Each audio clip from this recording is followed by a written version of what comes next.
This story begins on a warm summer night in Springfield, Missouri. June 7th, 1992, a night that should have ended in celebration, but instead became one of the most haunting mysteries in American history. Two best friends, Suzie Streeter, 18 years old, and Stacy McCall, also 18, had just graduated from high school. After attending multiple graduation parties, they planned to spend the night at a hotel. But the hotel was crowded, too loud, so they decided on a quieter plan. Let's go to Suzie's house, they said. A normal decision, a safe decision, or so they thought. At around 2 a.m., the girls arrived at the home of Suzie and her mother, Sherrill Levitt, a 47-year-old hairdresser. Suzie parked her red Mitsubishi inside the driveway. Everything seemed calm.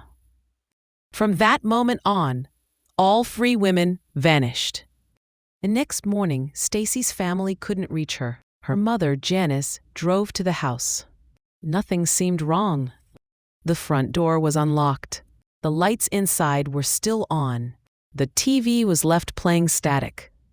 Inside, all three purses were neatly lined up, money and credit cards untouched. Jewelry, makeup, clothing. Nothing was missing. There were no signs of a struggle, no broken glass, no overturned furniture, not even a drop of blood. Only one thing stood out. A broken porch light shattered on the ground. Had someone smashed it on purpose? Or did one of the women break it by accident? Janice picked up the broken glass. Without realizing she might be destroying evidence forever, their cars were still there. Their cigarettes still there. Their dog, Cinnamon, was frightened but unharmed.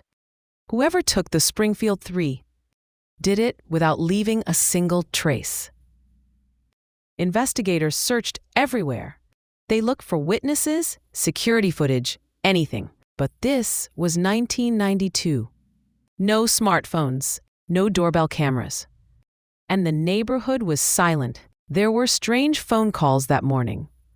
Obscene, disturbing. They were erased before police could trace them. Just another piece of the puzzle, gone. One clue did surface.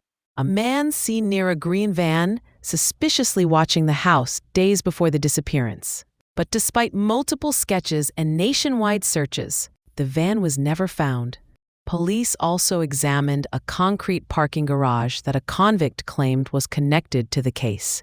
But excavation was denied. Too expensive, not enough evidence. Maybe the truth lies buried right there. Years passed, hundreds of leads, thousands of tips, nothing.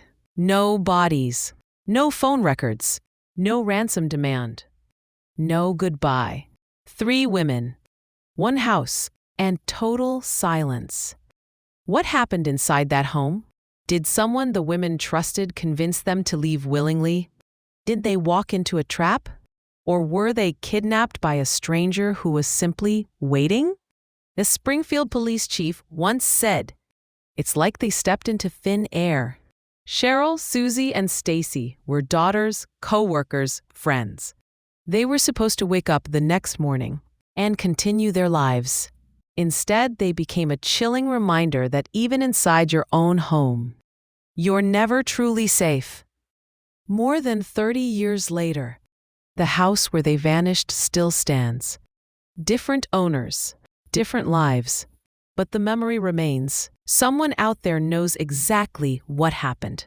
Someone has lived all these years with the truth, locked behind their lips. This case is not forgotten. Families are still looking for answers. Springfield is still waiting for closure.